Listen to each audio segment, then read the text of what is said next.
După cum cred că ați observat, Partidul Social Democrat, conștient și cu bună înțelegere, promovează de o jumătate de ani de zile deja o temă care, după noi, este din ce în ce și mai gravă pentru Republica Moldova.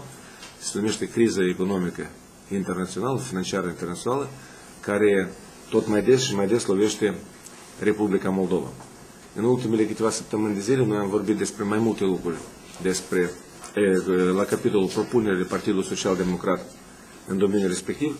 Astăzi am vrea să ne referim la un domeniu care pare că nu prea are legătură mare cu criza, dar în opinia noastră și aici, dacă ar fi întreprinse acțiuni necesare, atunci efectele crizei ar putea fi diminuate mai ușor, mai repede și mai eficient. Este vorba de sistemul administrativ, sistemul judecătoresc, sistemul polițienesc din Republica Moldova, cel care trebuie să stea la securitatea cetățeanului, securitatea agentului economic, cel care trebuie să stea la baza legalității în Republica Moldova. De aceea, noi considerăm că ce se întâmplă astăzi în domeniul respectiv, datorită faptului că cei care trebuie să controleze, cei care trebuie să judece, cei care trebuie să verifice pe cât de corect sunt implementate legile respective în Republica Moldova, sunt numiți tocmai de acei care trebuie să fie controlați, de aceea nu avem rezultate reale în domeniul respectiv.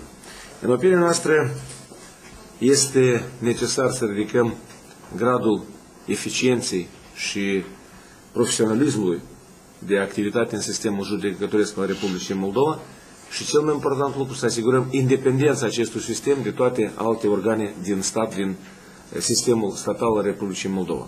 De aceea, Partidul Social Democrat vine în electoralul 2009 cu propunerea de a schimba sistemul de numire a judecătorilor.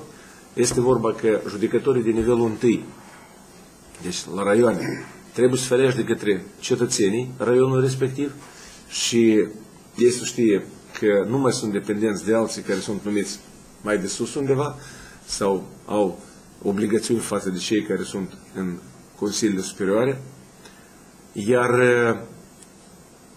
asta ar permite ca judecătorii totodată să fie rechemați în caz când cetățenii consideră că judecătorii nu corespund sau nu îndeplinesc legislația în vigoare așa cum ar trebui, deci să fie chiar rechemați prin referendum de către cetățenii care l-au ales pe acest judecător la funcție respectivă.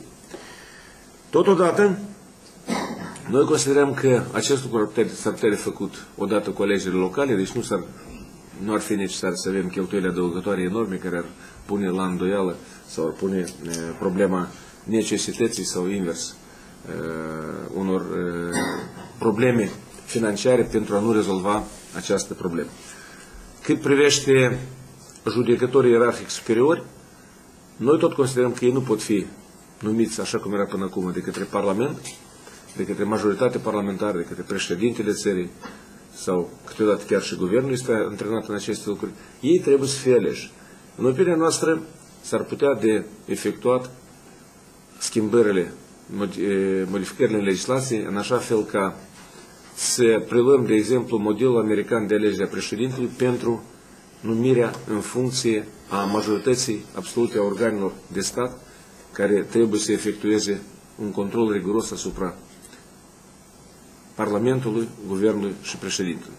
Deci, de exemplu, reprezentanții cetățenilor Republicii Moldova care sunt aleși în localitățile respective se adună odată în 2 sau în 3 ani de zile, audiază raportul Procurorului General, raportul Consiliului Superior al Magistraturii, raportul Curții de Conturi sau raportul Consiliului Coordonător al Audiovizualului și atunci aceste și alte organe vor fi dependente de opinia poporului, nu de opinia majorității parlamentare care i-a numit.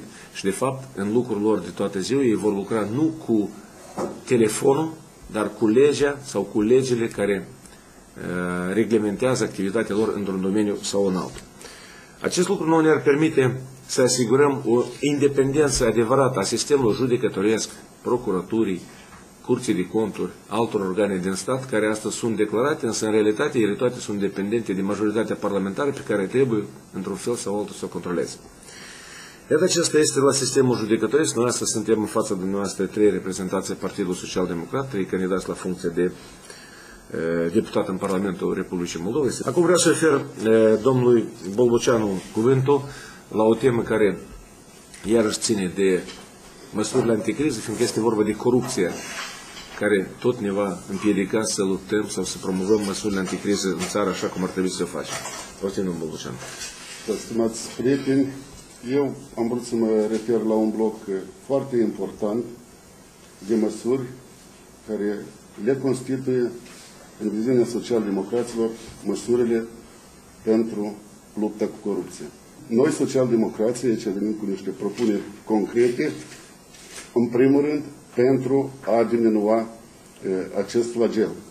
Cu regret, corupția astăzi bate nemelos în pensia pensionarului, și așa o pensie mică, bate în leafa celui care muncește, bate în veniturile întreprinderilor mici și mijlocii și, în consecință, bate și în bugetul statului. Ea nu cruță pe nimeni. Noi propunem, pentru diminuarea acestui flagel, ca, în primul rând, să reorganizarea Centrului pentru combaterea crimelor economice și a corupției. Noi venim cu propuneri ca inspectorii de sector să fie numiți.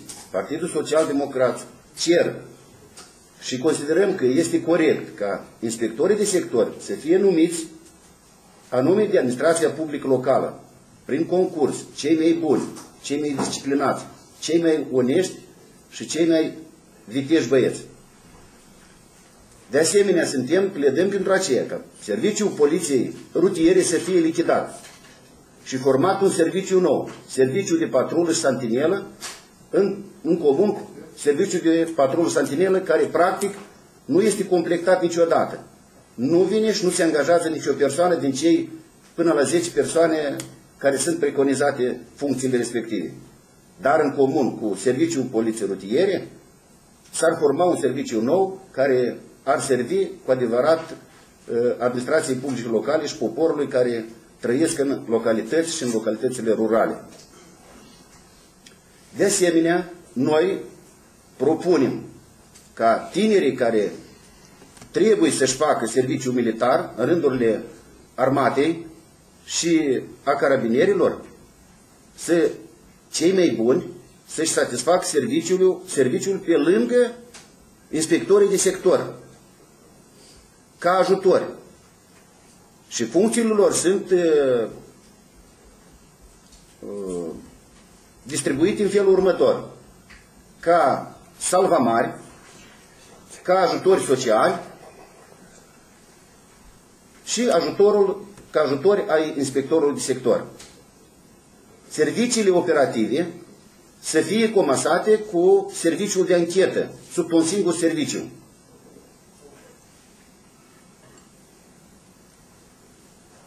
Comisarii să fie numiți de către Consiliul Raional, șeful Poliției Orășenești să fie numit de Consiliul Orășenesc, iar inspectorii de sector de către Consiliile Locale. Vă mulțumesc pentru atenție.